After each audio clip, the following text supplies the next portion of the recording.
ታዲያ እነዚህ ባስጨነቋቸው መጠን በዙ። ከላይ ልነሳና ወደ ትምህርታችን እንሄድ። ዮሴፍ ሞተ። ዮሴፍ ማለት መጨመር ማለት ነው። እስኪ መጨመር በሉ። ምን ማለት?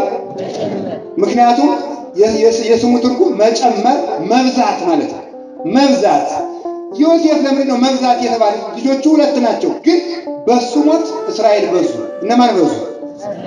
ስለዚህ በሞቱ የሚያበዛ ማለት ነው። ዮሴፍ ማለት በሞቱ የሚያበዛ። በሞት የንገሩ። በሞቱ ምን የሚል? የሚያበዛ። አንድ ክርስቲያን በጠላቶች ብዛት፣ ቤተክርስቲያንን በማይወዱ ሰዎች ብዛት አይጨነቅም። እግዚአብሔር የቁጥር ችግር የለበትም። ሚሊየን ቢሊየን ትሪሊየን ቤተክርስቲያንን የሚጠሉ ቢኖሩ አንድ ግን ይበቃል። በግራኝ መሐመድ ጊዜ እንዲህ ተደረገ። የሚከፋው ካለ እንግዲህ ይስማ። እንግዲህ ምን ይደረጋል? እና አፄ ልብነ ድንግል ሊቃውንቱን ሰብስበው እንዲህ አሉ። በእውነቱ እናንተ የሌላው መጽሐፍ 4 አግቡ 5 አግቡ ይላል። እናንተ ግን አንድ አግቡ እያላችሁ ክርስቲያኑን አሳነሳችሁ፣ እንዲያርጋችሁ አሰቃያችሁ። ወይ መጽሐፍ ቅዱስን አሻሽሉ ወይ መላ ፍጠሩ አላቸው። ምን ትላላችሁ? ወይ አንድ አግባ የሚለውን 5 አግባ በሉና ክርስቲያኑ ይብዛና ከጦርነት እንረፍ፣ ካልሆነ እናንተ እንምገላችሁ አላቸው ቄሶች። እናንተ ብትሆኑ እንዴት እናሩ? መጽሐፍ ቅዱስ እናሻሽለው እንዴት ያለ ነው? መፍትሄ እኮ ነው። ተመልከቱ፣ ሰዎቹ በስተናል እንዲህ ብለናል። ለምን? ክርስቲያን አምላኩ አንድ እንደሆነ አንድም ቢሆን ክርስቲያን በቂ። ታዲያ ምን እንዳሉ ታውቃላችሁ? ሁሉም ካህናት ተጨነቁ። ማታ አካባቢ በጭንቅ ዘመን እግዚአብሔር ቸር ሰው ያጠፋል። በድቅድቅ ጨለማ ኮከብ እንደማያጠፋው ሁሉ አንዱ ሊቅ ተነሱና እንደሱ አይደለም ንጉሥ፣ አላወቁትም። እፎ አሃዱ ያነጥዖሙ ለአሰርቱ ምዕት ወክልኤቱ ይሰድድዎሙ ለእልፍ ነው የሚለው።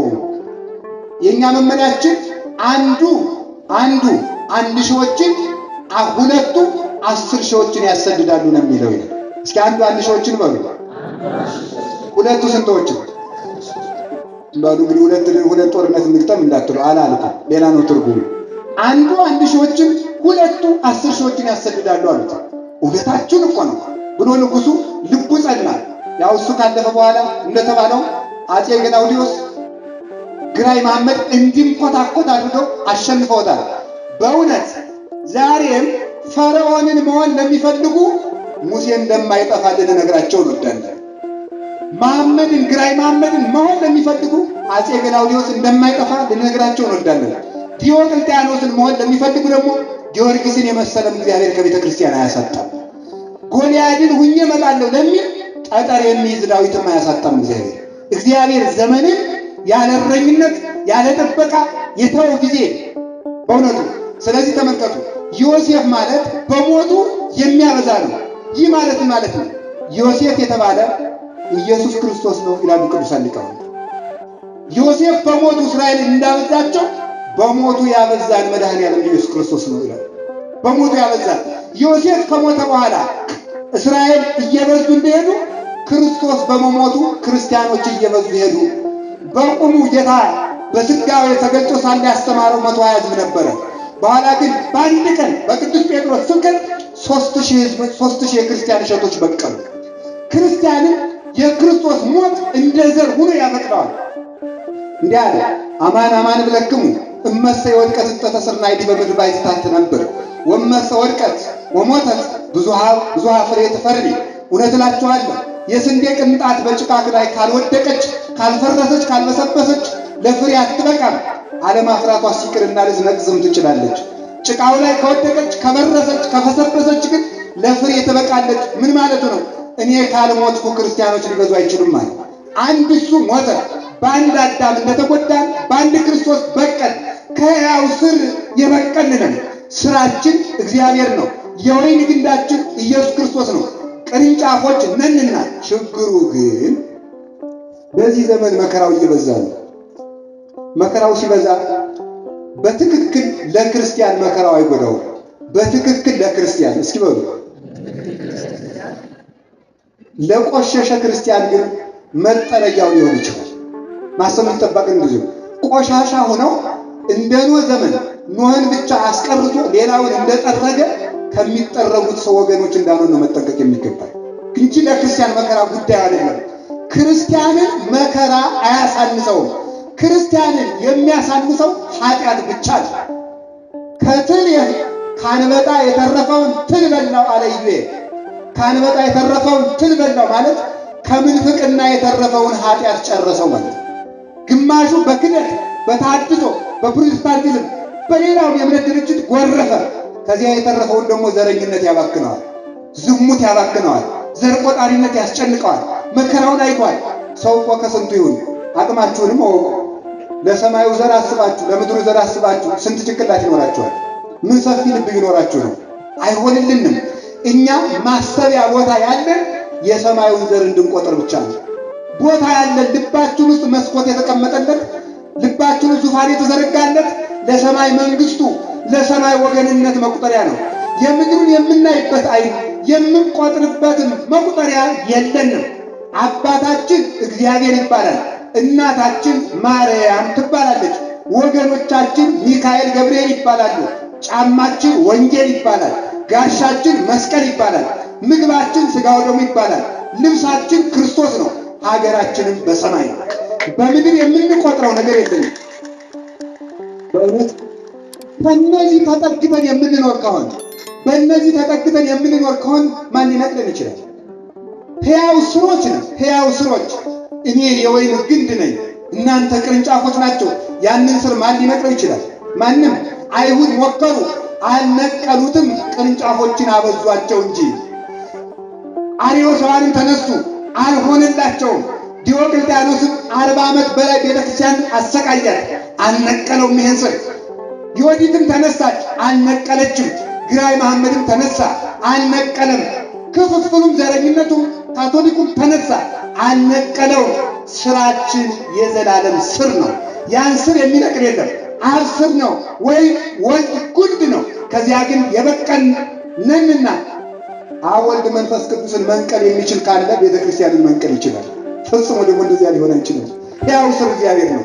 ልንገራችሁ ስር ሳይኖራቸው የሚያድጉ ሁሉ ይነቀላሉ።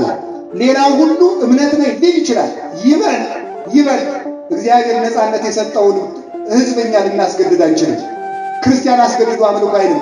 ማስገደድን ማግቻል እግዚአብሔር በአንድ ቀን መብረቅ ሁሉንም ክርስቲያን ያደርገው ነበር። አስገድዶ እንድናስገድድ አልተፈቀደልንም። የሆነ ሆኖ ግን ሁሉም እምነት ነው ይበል። ግን ሰው የተከለው እምነት ሁሉ ይነቀላል። እኛ ግን አምላካችን ክርስቶስ ሕያው ስር ስለሆነ የሕይወት ልጅ ሕይወት ነው። የብርሃን ልጅ ብርሃን ነው። የንጉሥ ልጅ ንጉሥ ነው።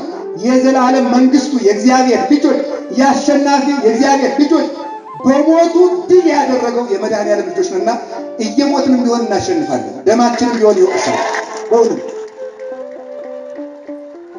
ሞኝ ልንሆን አይገባም።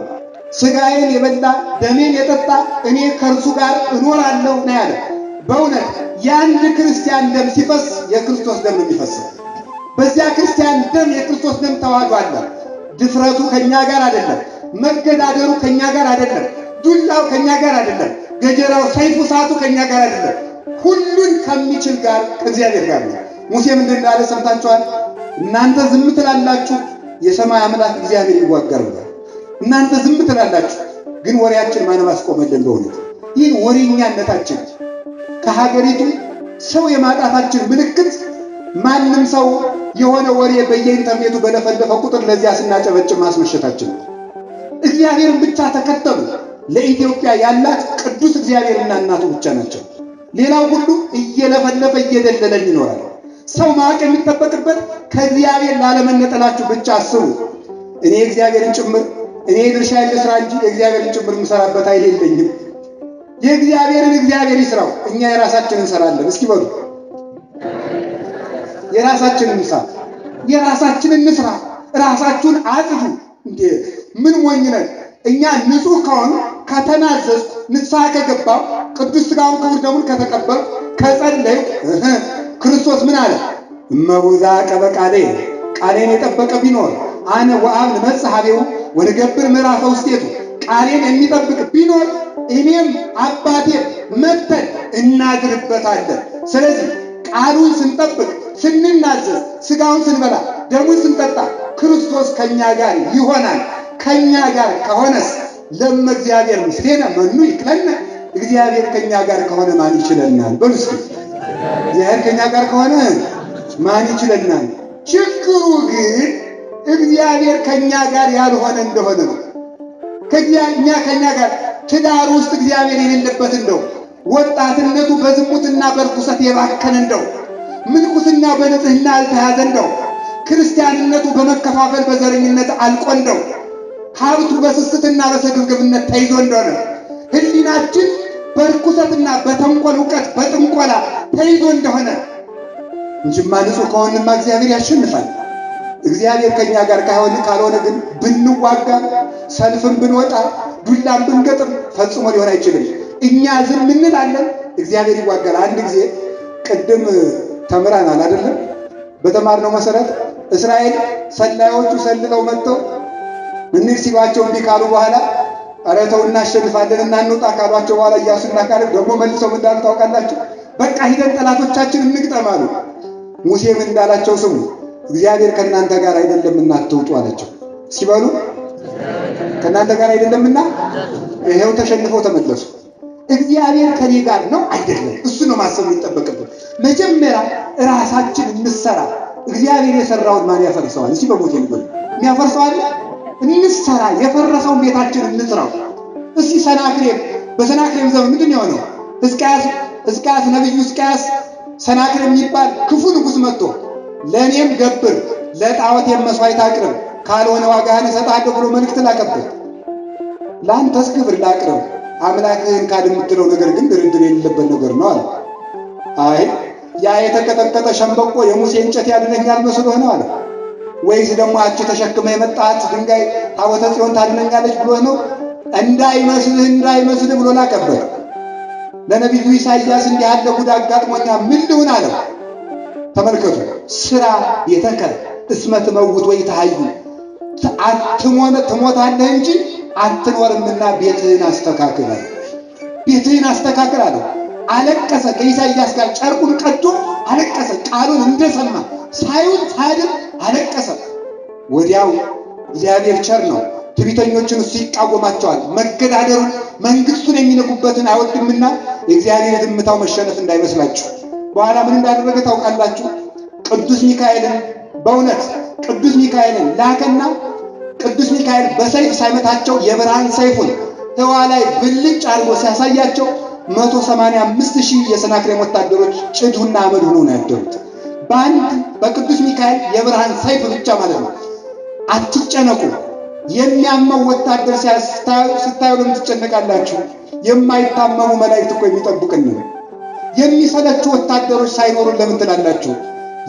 የማያንቀላፉት ትጉሃን መላእክት ከኛ ጋር አሉ። መሬት ውስጥ ብንቀበር ከዘመድ መደበቅ ይችላሉ። ከመላክ መደበቅ የሚችል ሰው ግን የለም። ከዘመዶቻችን ቢደብቁን፣ ከሀገር ቢደብቁን፣ በጨለማ ቤት እንኳን ቢወረውሩን ከዘመድ ይደብቁናል እንጂ ከሚካኤል መደበቅ አይቻልም። እሱ የተደበቅንበት ቦታ ድረስ መምጣት የሚችልበት ምን አለ? ርቀት አለ። ቅዱስ ጴጥሮስ ከታሰረበት በሩን ሳይከፍት ገብቶ ቅዱስ ሚካኤል እንዳወጣው